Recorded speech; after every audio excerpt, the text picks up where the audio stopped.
I'm Mike Johnson, that's my wife Allison, and our son Caden.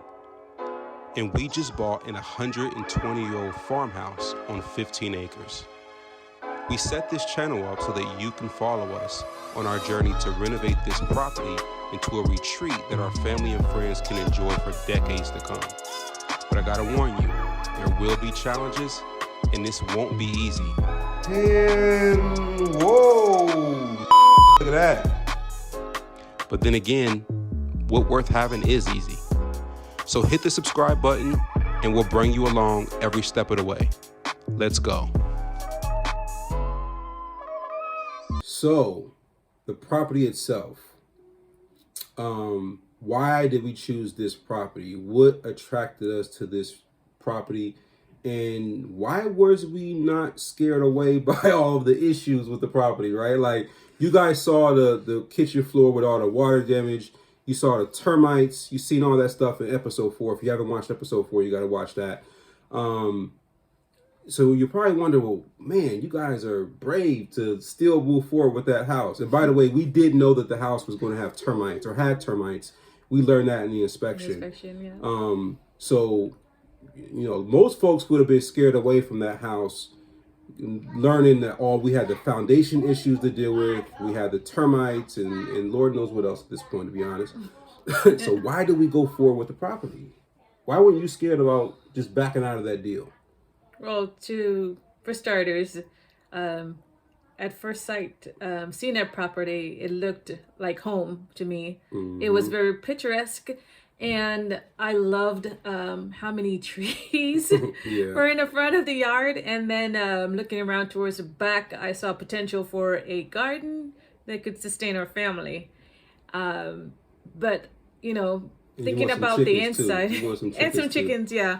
She's going to be slaughtering the chickens, not me. I don't do chicken slaughter. You know, it wasn't HOA. It was zoned agricultural residential. So that was one of the key, you know, importance for me. Which basically means we can do almost whatever we want on the property. Yeah. Not too many rules. Not too many rules. We can paint our house whatever color we want to.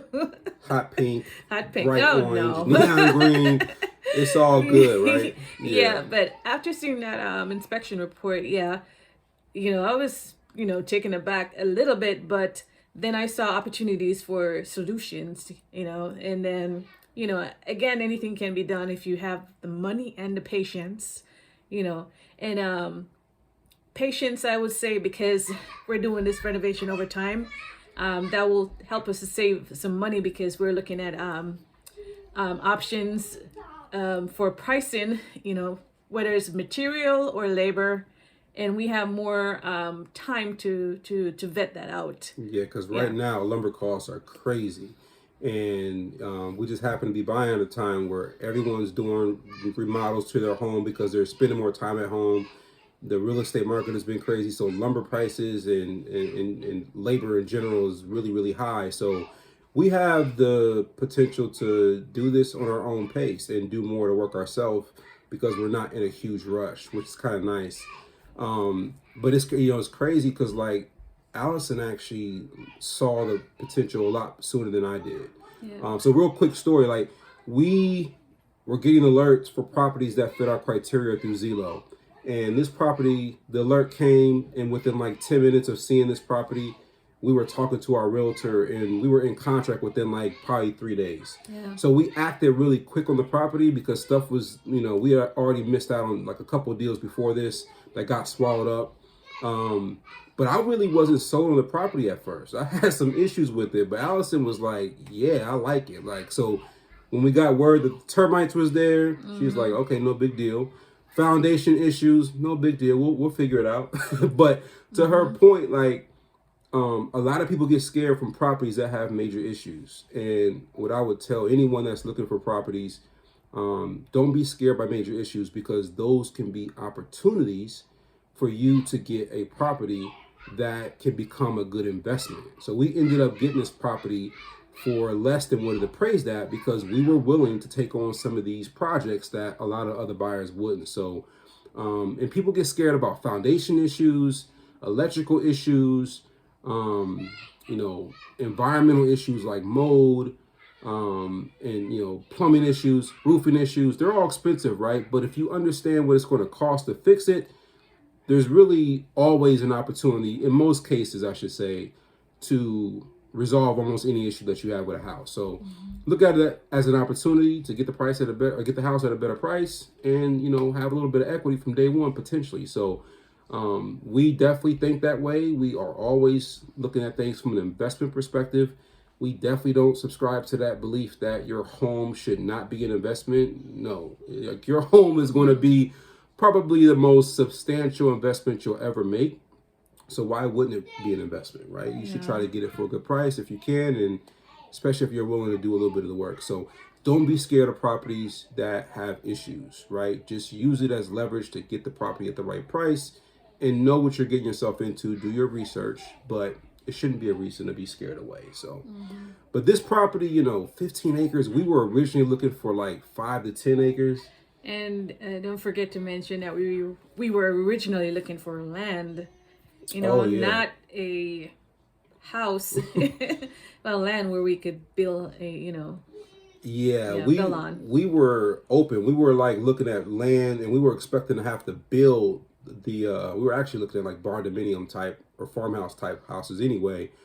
And we were able to get this property with these 15 acres for the same budget that we had allocated for the land.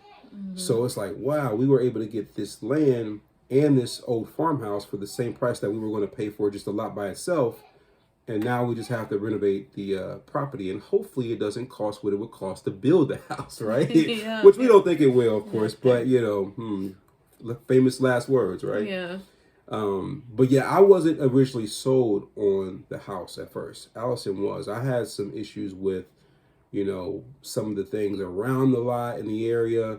The part where the house is that you guys see, where the actual main farmhouse is, it's not the most secluded. There's trees around it, but you can still see it off the road. I kind of envision the house being more behind the woods type of lot.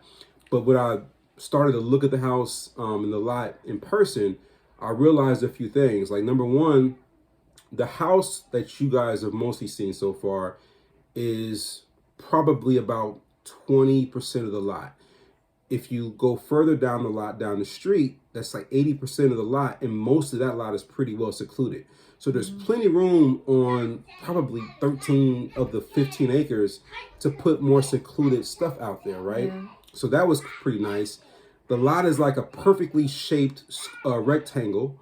So you get the opportunity to pretty much maximize every acre on the lot, because you can divide up however you want and use it and map out different segments. So having a simple rectangular shaped lot gives you all types of flexibility, and there's a ton of frontage on the property, which means that there's plenty of road frontage where the lot is. I think it's over 1,000 feet of frontage on the lot. So plus there's cleared parts where they had horse pastures. There's a wooded section for camping. So the more I got into it, I started to see the potential that Allison saw right away. I saw like all these different opportunities to do these different things, have camping areas, have pasture areas if we want, or for activities and all that good stuff. So I love it now. I'm sold on it.